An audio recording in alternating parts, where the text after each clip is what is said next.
Good afternoon, everyone. Thank you for all attending and welcome to Live Tampa Bay's Link Lunch and Learn webinar. This Link Lunch and Learn is very special. Unlike previous webinars, we actually hired a communications firm to help us launch this, Doll Digital Media. The executive director of or CEO of that organization is Jess Coates.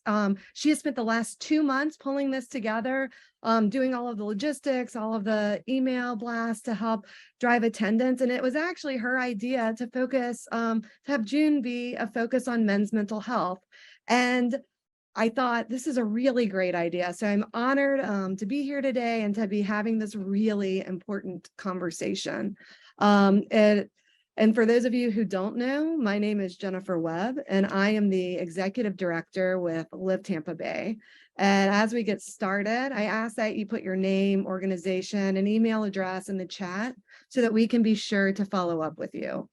If you are joining us for the first time, Live Tampa Bay is a coalition of business, faith, and philanthropic leaders who have joined together with traditional frontline professionals to achieve a singular but bold goal: to reduce the number of opioid overdose deaths by 50% in 5 years.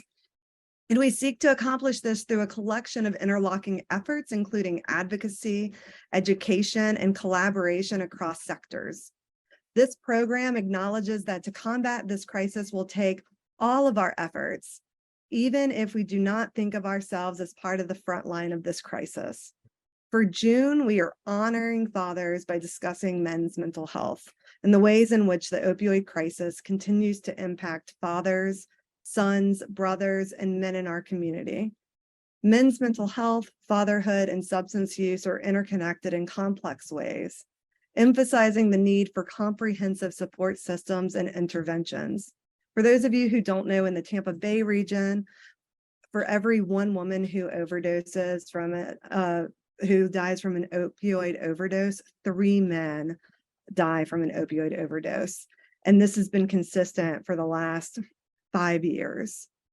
Men face unique challenges in accessing mental health services, particularly when they become fathers, which may contribute to increased rates of substance use as coping mechanisms.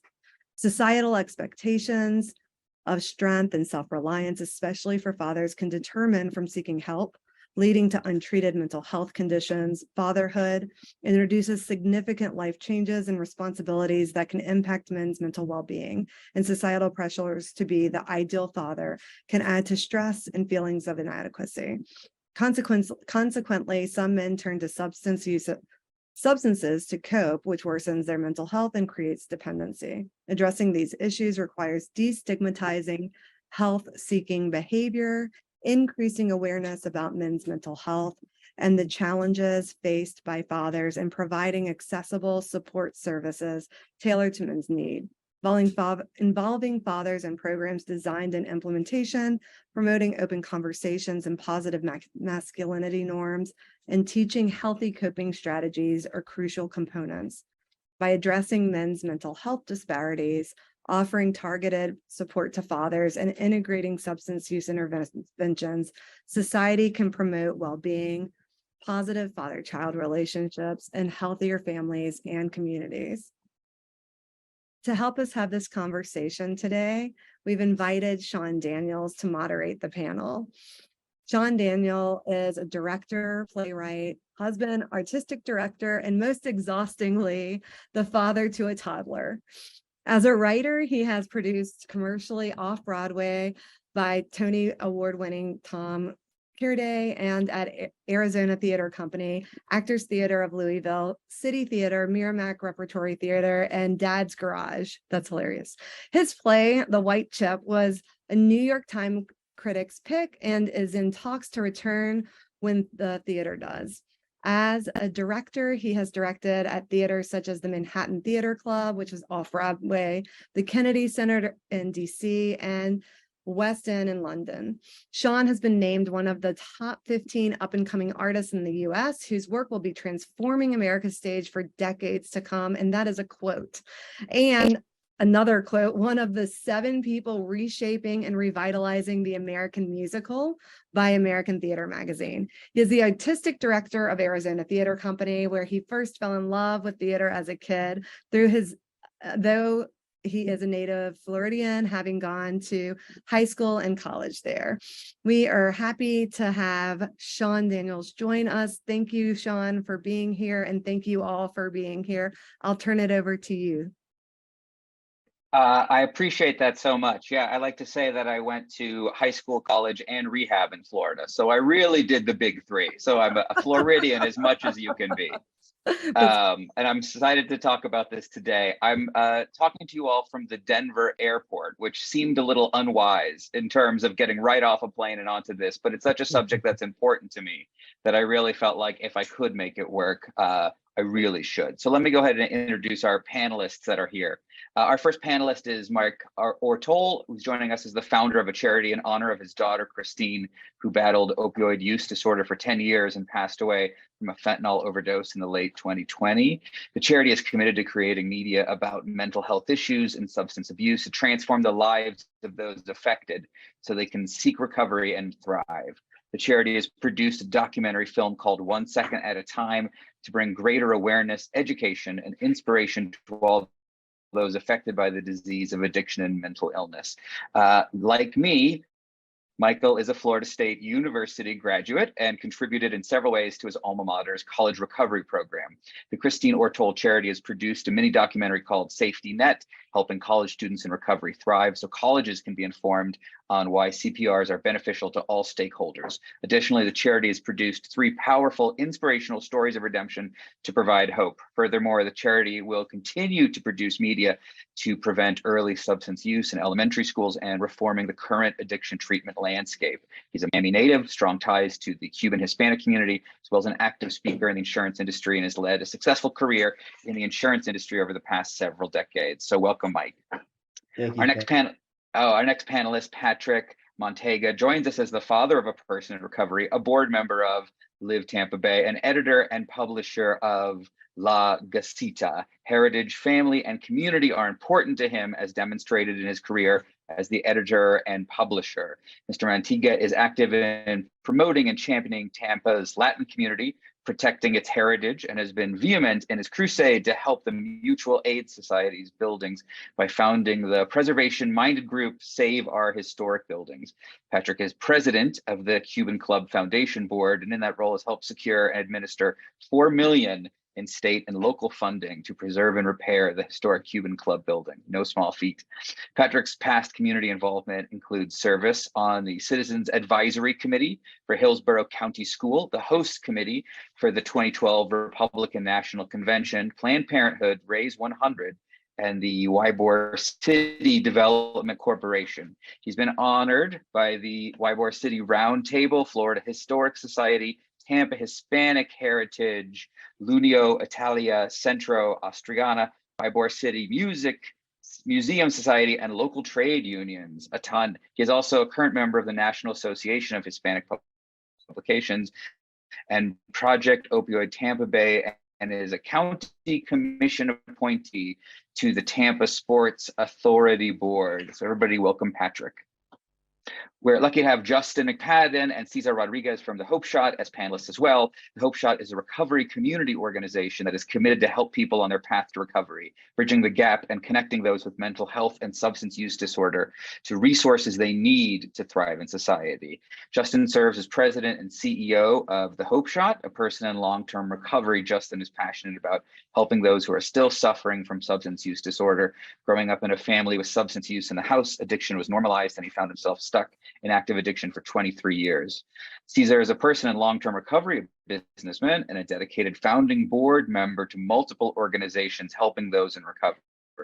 Mr. Rodriguez was a founding board member of Pasco's ASAP Recovery Committee.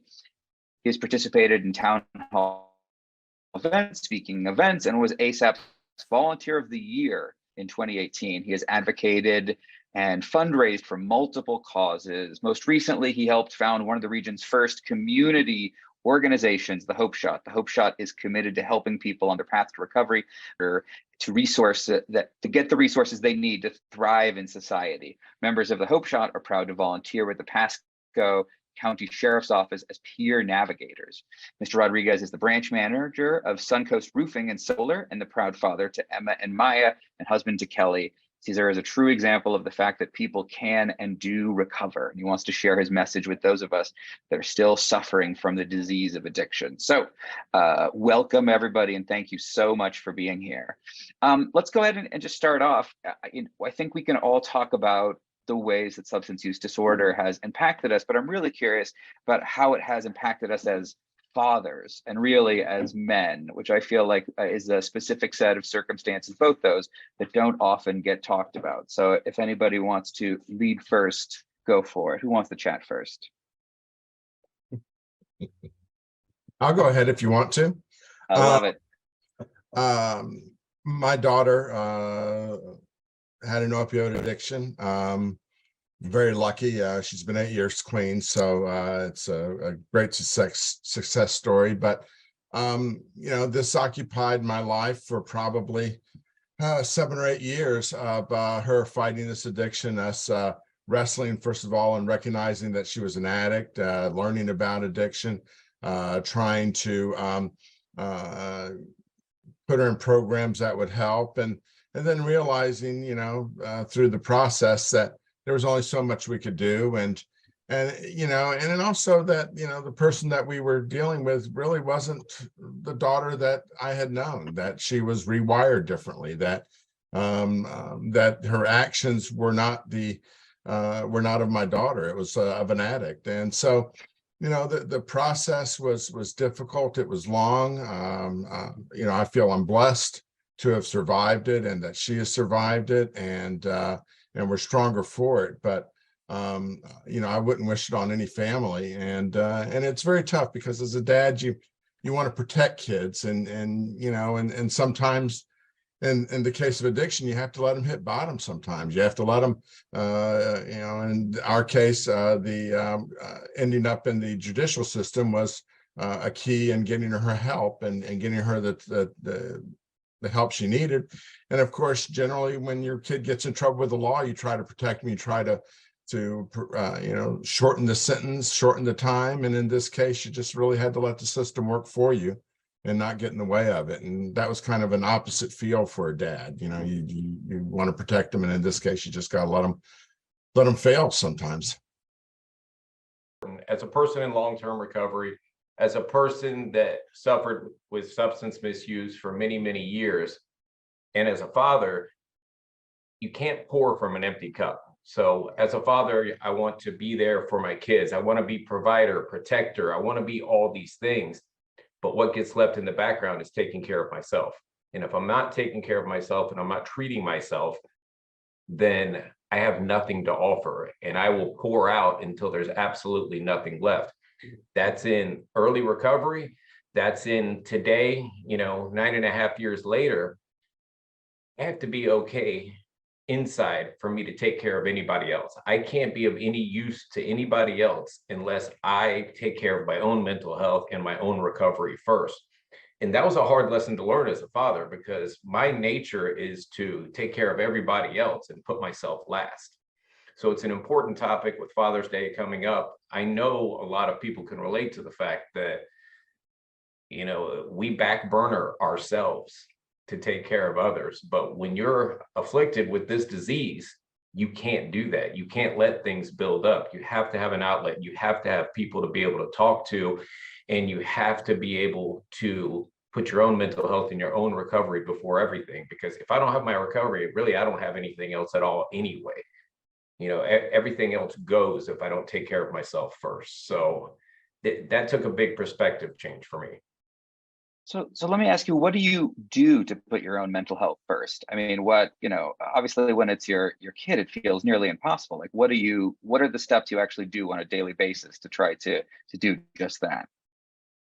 I know Justin can attest to this. As soon as I wake up in the morning, I get into gratitude and I take quiet time. I get up before everybody else.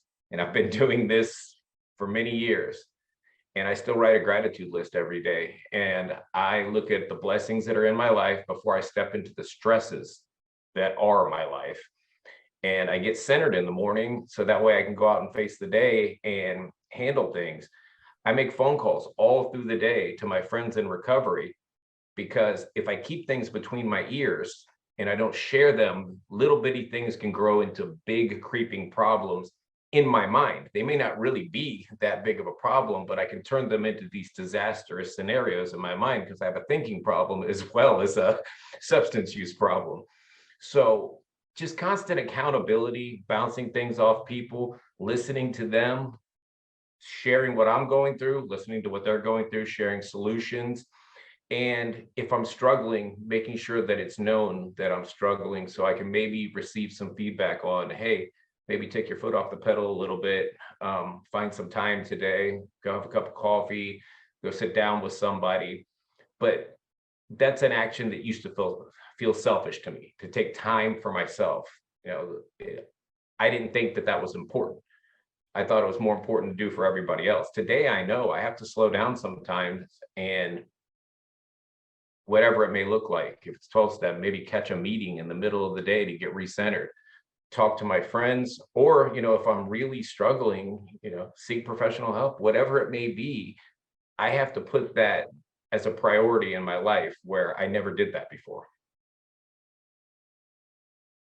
Yeah, go for it.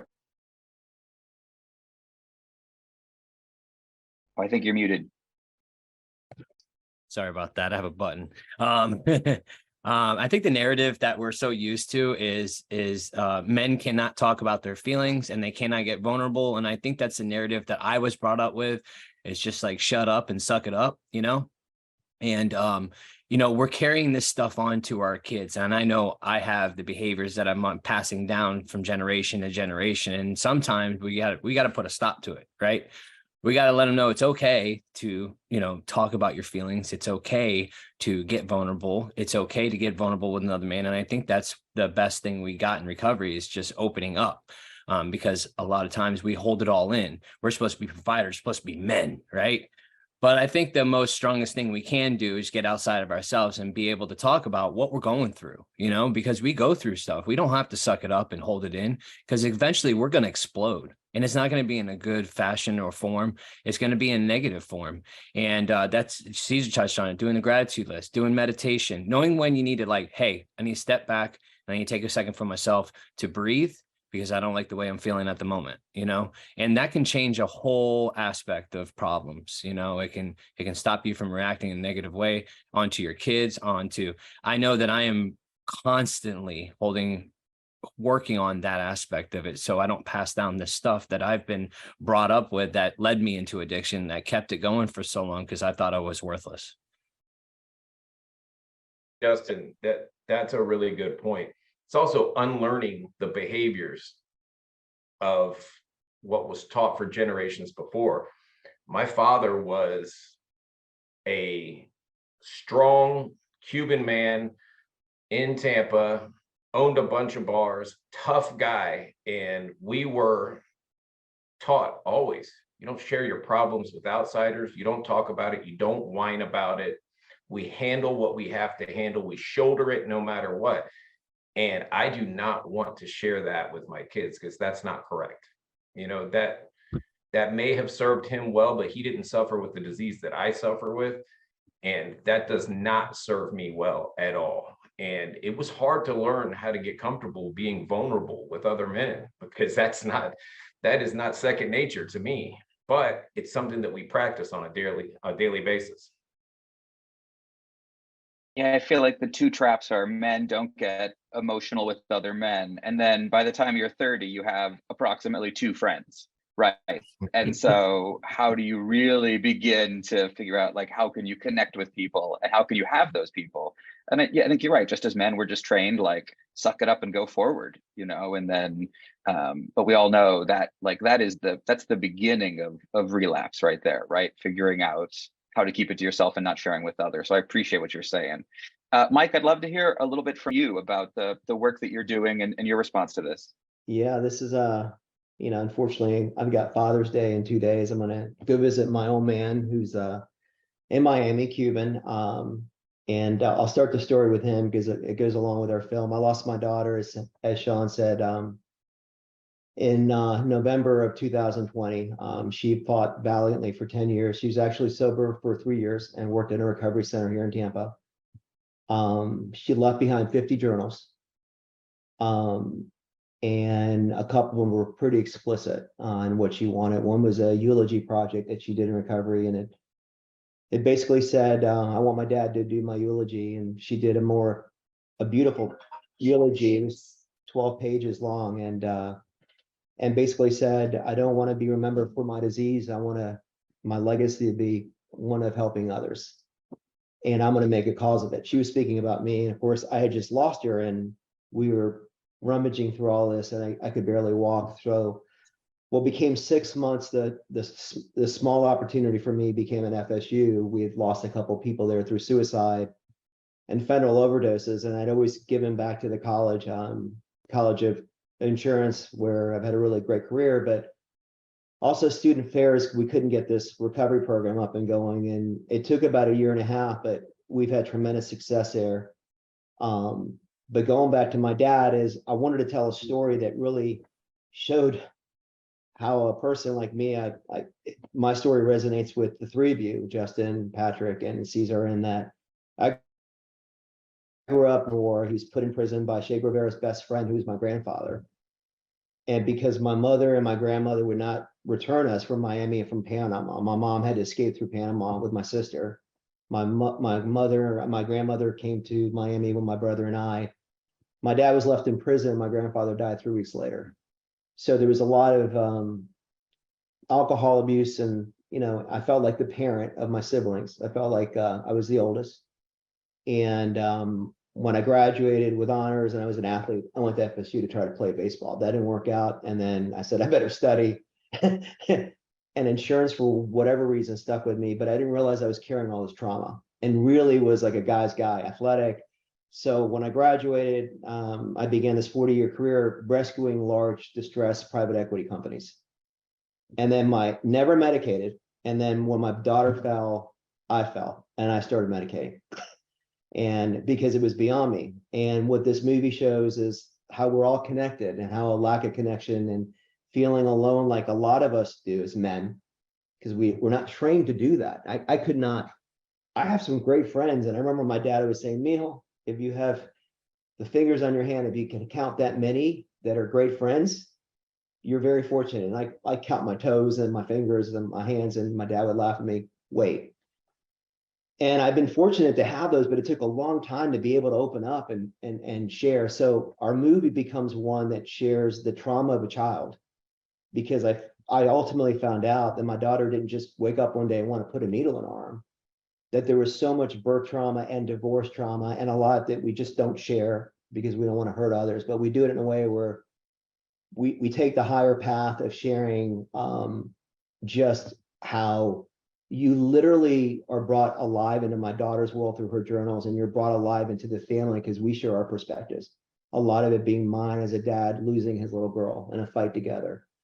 And you see me really get to the other side. I love what Cesar and Justin and Patrick said, of kind of gratitude, compassion, and vulnerability is where I am now. And able to talk every day about it very freely. And I used to wear this warrior, vest and all that, and that's off.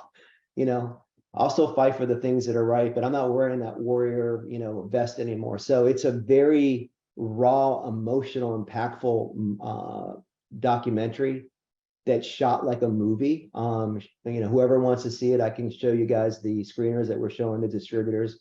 We're talking HBO, Netflix, and others, but we're really committed to making a library. We're thinking healing space about mental illness and substance abuse, media, podcasts, documentaries, many documentaries. We're going to share what we did at Florida State with every university with the toolkit on how they could build a successful recovery program. And we're really committed, as Sean said, to working on community reform a lot with this live Tampa Bay group, because it's all the players as far as providers and insurance carriers. So we can't reform our own community. How can we reform and do better nationally or regionally or statewide? And the other one is getting to trauma early. I'm convinced that if we'd have been able to get to my daughter's trauma early, we would have maybe done a better job at dealing with it, because it graduated. By the time I was in denial, and by 12th grade, it was already opiates. So we're committed to the space, and there's a tremendous connection I have with you guys already, and I appreciate the time to share. Can I ask you, what if you say you want to get to the trauma early? And I feel like that's such a thing for all of us as parents, right? Is like, how would you do that? If you had the ability to do it over, what would you do? What do you Oh my God. imagine? Hey, Sean, that's a good question. I mean, looking back now, and again, going down that rabbit hole of, what's made me good in my career is, my therapist, my psychiatrist, my daughter's therapist, the recovery centers, and, meeting with Dr. Gabor Mate, wisdom of trauma, and just, down that rabbit hole you go. And, most people that wake up one day and are hardcore opiate users, there's trauma there. And there was all signs of it, but I couldn't put my finger on it, and in her case, it was significant. She had 4 adverse childhood experiences at the age of 12, and she had 8 by the time she passed. And her DSM score, I wish I had known her DSM score early, but there's not a whole lot of sharing in therapy, and there was tremendous trauma there. And I'm not blaming anybody, but this is a family disease. If everybody doesn't share what's going on, what's happened, this is what happens. So we do it in a very positive way, where we're not pointing fingers. But this movie will shake up everybody, parents, families, and all that. It's not meant to be a popcorn watch, but a watch where we're humans, and we're realizing how we hurt the people that we love the most if we're carrying trauma. And I love what Justin and Cesar said. Man, I check in daily. I have a son who still feels a lot of guilt and shame because it was a sister. And I have 2 stepdaughters who have grown up a lot. One is an addiction nurse and the other one is now a social worker. So they have used this to better themselves, but they're still, struggling in their own way. So I think trying to bring the best version of you every day, and that's trying, like Cesar says, you got to make your alone time, because if not, you're fighting stresses all day. And again, I'm a partner in a public company. I've got other investments, and we have charity. And my wife's looking at me going, and she's a nurse. She's like, "What are you doing?" And she knows what I'm doing. This has become my purpose. It wasn't like I signed up for it. I never thought I'd be doing this, but it feels like the right thing to do. And every time I meet with people like you, I know I'm on the right journey, and we're meeting a lot of good people. And, like I said, I'd like to get to a point where we've got a lot of people working together to provide an app or a channel or some means, streaming, to get people, they could tap in for free. They can't pay. If it's recovery center, we could do licensing fees, but figure out ways where we can get to everybody in a way where it could be helpful.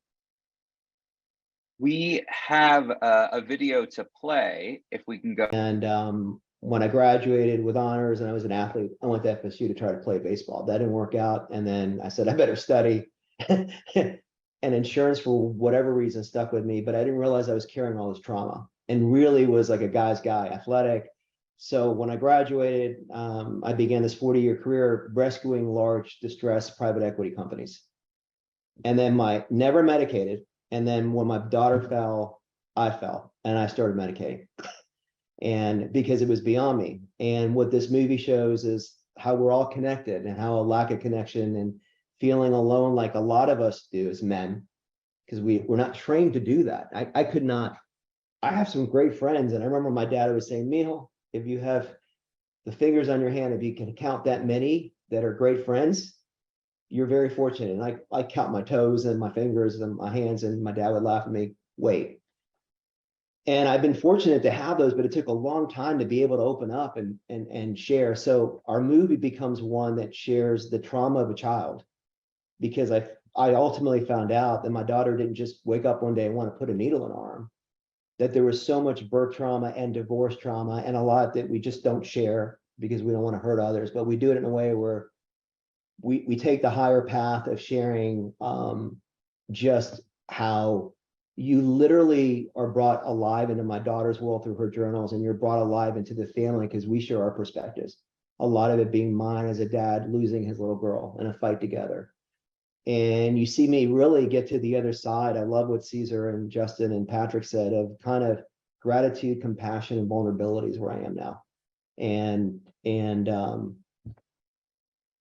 able to talk every day about it very freely. And I used to wear this warrior, vest and all that, and that's off, I'll still fight for the things that are right, but I'm not wearing that warrior, vest anymore. So it's a very raw, emotional, impactful documentary that's shot like a movie. Whoever wants to see it, I can show you guys the screeners that we're showing the distributors. We're talking HBO, Netflix, and others, but we're really committed to making a library. We're thinking healing space about mental illness and substance abuse, media, podcasts, documentaries, many documentaries. We're going to share what we did at Florida State with every university with the toolkit on how they could build a successful recovery program. And we're really committed, as Sean said, to working on community reform a lot with this live Tampa Bay group, because it's all the players as far as providers and insurance carriers. So we can't reform our own community. How can we reform and do better nationally or regionally or statewide? And the other one is getting to trauma early. I'm convinced that if we'd have been able to get to my daughter's trauma early, we would have maybe done a better job at dealing with it, because it graduated. By the time I was in denial, and by 12th grade, it was already opiates. So we're committed to the space, and there's a tremendous connection I have with you guys already, and I appreciate the time to share. Can I ask you, what if you say you want to get to the trauma early? And I feel like that's such a thing for all of us as parents, right? Is like, how would you do that if you had the ability to do it over? What would you do? What do you imagine? Hey, Sean, that's a good question. I mean, looking back now, and again going down that rabbit hole of what's made me good in my career is my therapist, my psychiatrist, my daughter's therapist, the recovery centers, and meeting with Dr. Gabor Mate, wisdom of trauma, and just down that rabbit hole you go. And most people that wake up one day and are hardcore opiate users, there's trauma there, and there was all signs of it, but I couldn't put my finger on it. And in her case, it was significant. She had 4 adverse childhood experiences at the age of 12, and she had 8 by the time she passed. And her DSM score, I wish I had known her DSM score early, but there's not a whole lot of sharing in therapy, and there was tremendous trauma there. And I'm not blaming anybody, but this is a family disease. If everybody doesn't share what's going on, what's happened, this is what happens. So we do it in a very positive way, where we're not pointing fingers. But this movie will shake up everybody, parents, families, and all that. It's not meant to be a popcorn watch, but a watch where we're humans, and we're realizing how we hurt the people that we love the most if we're carrying trauma. And I love what Justin and Cesar said. Man, I check in daily. I have a son who still feels a lot of guilt and shame because it was a sister, and I have 2 stepdaughters who have grown up a lot. One is an addiction nurse, and the other one is now a social worker. So they have used this to better themselves, but they're still, struggling in their own ways. So I think trying to bring the best version of you every day, and that's trying, like Cesar says, you got to make your alone time, because if not, you're fighting stresses all day. And again, I'm a partner in a public company. I've got other investments, and we have charity. And my wife's looking at me going, and she's a nurse. She's like, "What are you doing?" And she knows what I'm doing. This has become my purpose. It wasn't like I signed up for it. I never thought I'd be doing this, but it feels like the right thing to do. And every time I meet with people like you, I know I'm on the right journey, and we're meeting a lot of good people. And, like I said, I'd like to get to a point where we've got a lot of people working together to provide an app or a channel or some means, streaming, to get people, they could tap in for free. They can't pay. If it's recovery center, we could do licensing fees, but figure out ways where we can get to everybody in a way where it could be helpful. We have a video to play, if we can go ahead and do that. That is a sample of it. During the last year of her life, she was sex trafficked, and we were looking for her. In the middle of the evening, I got a call. "Dad, I want you to get me out of here. And I want you to take me somewhere where I'll be safe. Will you promise to go with me?" And I say, "Yes. I want to go to the ferry pools, Dad. It's in Skye, Dad, the Isle of Skye in Scotland. It's beautiful. I'll be safe there, Dad."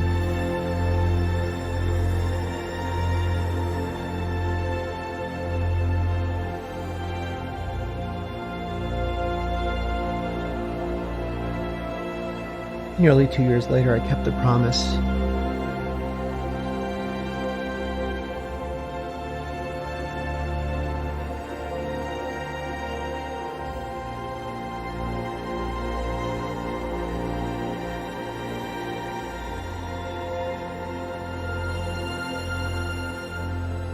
I know you're here with me, Christine. And it's so far away from the hell you suffered.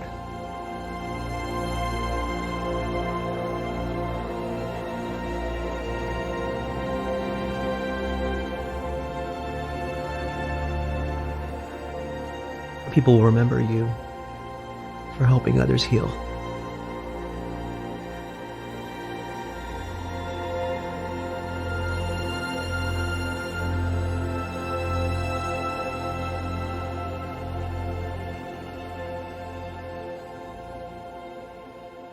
You're no longer in pain. You're no longer suffering.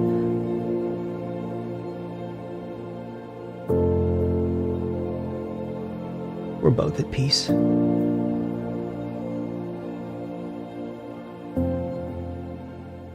of an organization that just started in Sarasota about using the arts to try to battle opioids. And we just started, which is why I can't pronounce any West Coast cities, but I'll get there. But for all of you, I'm curious about what do you think the path forward is? Like, do you think the takeaways it is with everybody on this call? If they took away one thing that would help in this area, what do you think they would do? Patrick, do you mind going first? No, I think we just have to be honest with each other, with ourselves, with the people we care about. And you have to face this with a lot of love in your heart. Being able to express unconditional love to your family and to those suffering addiction, and still protect yourself at the same time and work through this. When you first have this issue in your family, there's a lot of lies. The addicted party lies. You lie to yourself that it isn't that big a deal. And it takes a long time to get through that. And that just delays addressing the problems at hand, and it delays getting the help that people need. And so, ever since this has happened, I talk freely with people, and sometimes they're just acquaintances, and you find out they have the same issues, and you hope that you help them. And so, like I said, I think honesty is just a huge part of this. This lives in the shadows in so many families in our community, and we would try to treat it as a crime as opposed to a disease. And I think you just have to be honest. I love that. Yeah. So simple, and yet for so many of us, the hardest thing, right? Justin, do you mind talking about what you think you hope people take away? Sure. And I want to say, Mike, thank you for sharing your story with us, and my sincere condolences. It's I couldn't imagine losing a child, and that's you sharing that with us, with me. I have a young daughter.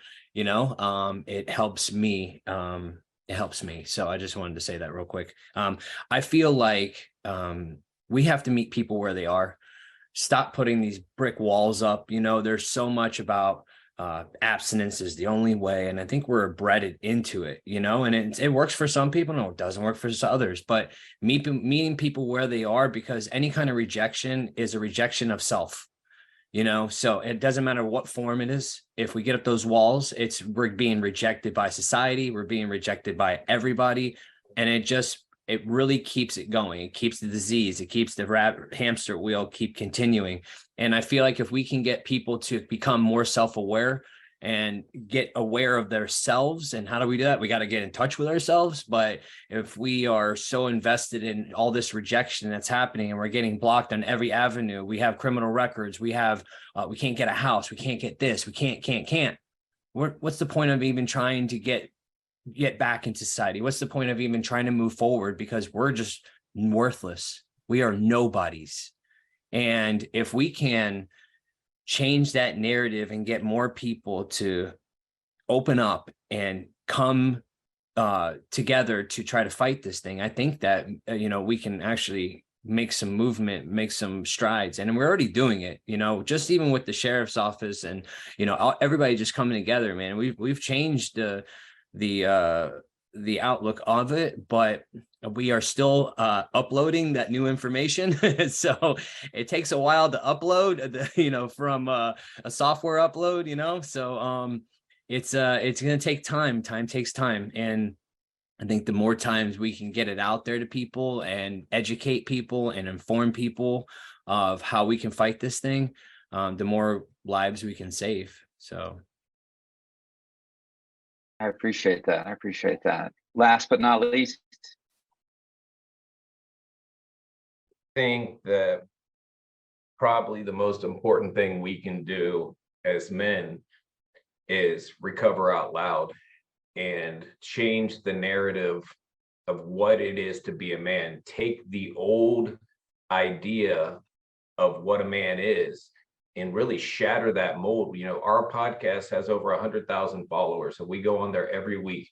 We get vulnerable, we share our feelings, we share where we're at, we share our struggles. And if we can normalize speaking about feelings as men and saying that it's okay to not be okay and to ask for help, that's going to be one of the biggest things that helps this community of people that suffer in silence, because they're afraid to say that they're actually suffering or that they need help. Because as a man, what do I want to say? I'm fine, don't worry, I'll figure it out. Well, I came into this thing 37 years old thinking that I was going to figure it out when I was 18, when I was 21, when I was 30. I couldn't figure it out until I asked for help. And I had to be defeated enough and run out of my own ideas to say, I don't know how to live without putting a substance in my body. Can somebody please show me? And not everybody should have to hit the bottom that hard. If they could have asked for help after the first consequence or the first this or the first that.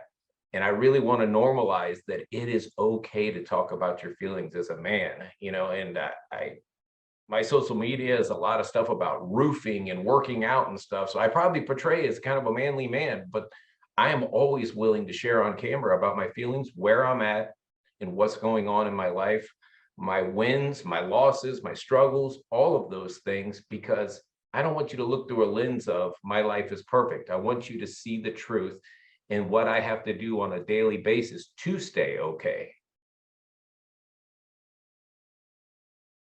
and then lastly, what's everyone doing for Father's Day? I just want to know what everybody, as we come up on it, I'm curious. We're going to a Marauders baseball game, but then we're also seeing Bluey live in the afternoon, so that she gets what she wants and then I get what I want at the end of the day, which is a bit of a, these are the deals you make with 5-year-olds.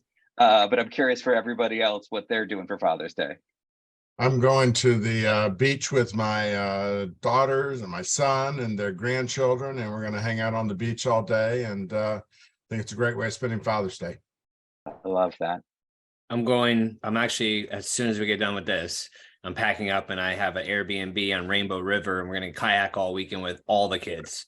So that's going to be till Monday. So we have all 4 or 5 days of doing nothing but water, kayaking, and crystal clear blue nature, it's gonna be amazing.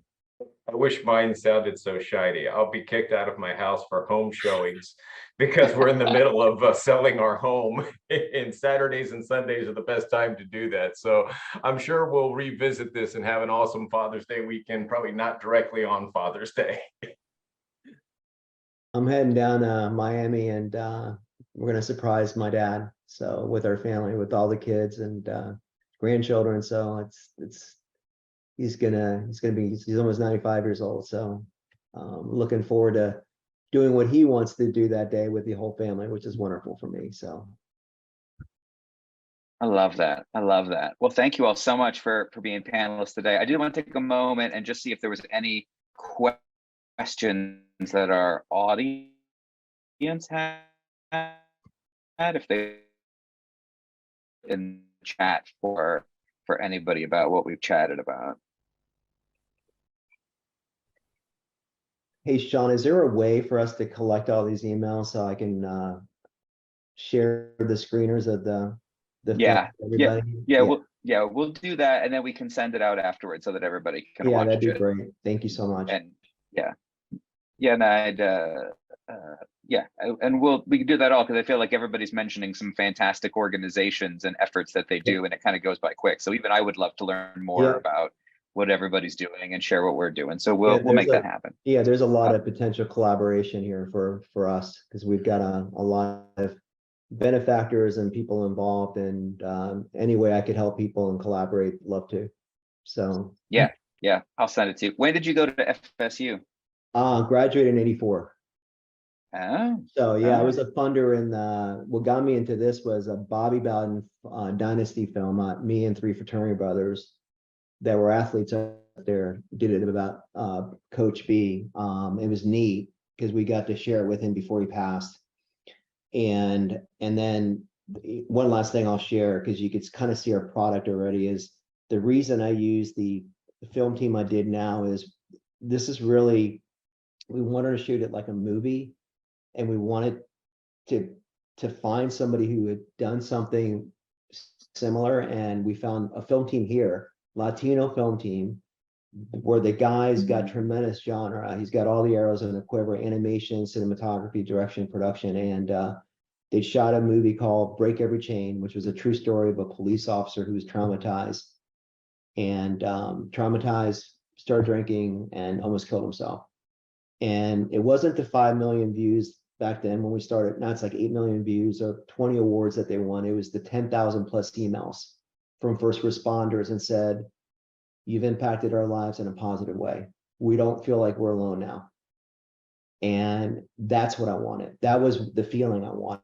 And so we had to kind of move away from the other production team, but kind of God through providence sent me this Latino filmmaker who I connected with him and his team, and we shifted to Florida from LA and shot what we thought would be impactful with people. And in any way I could help anybody here, I'd love to. So I'll send you guys the screeners, and I appreciate you guys taking the time to listen to my story, and enjoyed listening to yours. great.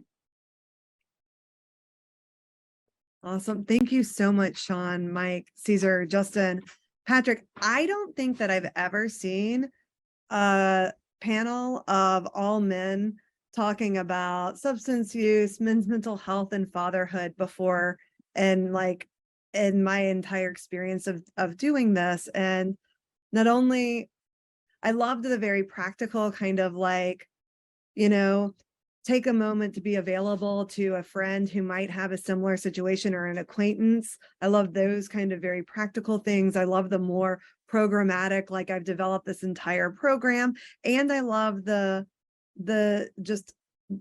willingness of each of you to be really vulnerable and to share your experience with this. Just amazing job. And thank you all for joining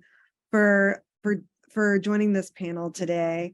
And thank all of you in the audience for joining us today and for sharing your and I really do think that these are the kinds of conversations that lead to reducing the stigma around asking for help, or reaching out to one another, reaching out for help, who does get help and who doesn't, all of those things that you touched on. It was just an amazing time. I really hope to see you all at our next Link Lunch and Learn on July 27th. This Link Lunch and Learn will be focusing on breaking down silos. So all of those things that we have started to do in this area and across Florida in the United States to break down the silos, to connect people across the spectrum and to one another, so that we can really create that synergy that will further the healing and the support of those with substance use, and hopefully do our part to reduce the number of opioid deaths in our community. Until then, I will be sending out a follow-up email, or Jess will, with Doll Digital Media. Again, I want to thank her. She's the one who produced today and brought it together. She'll probably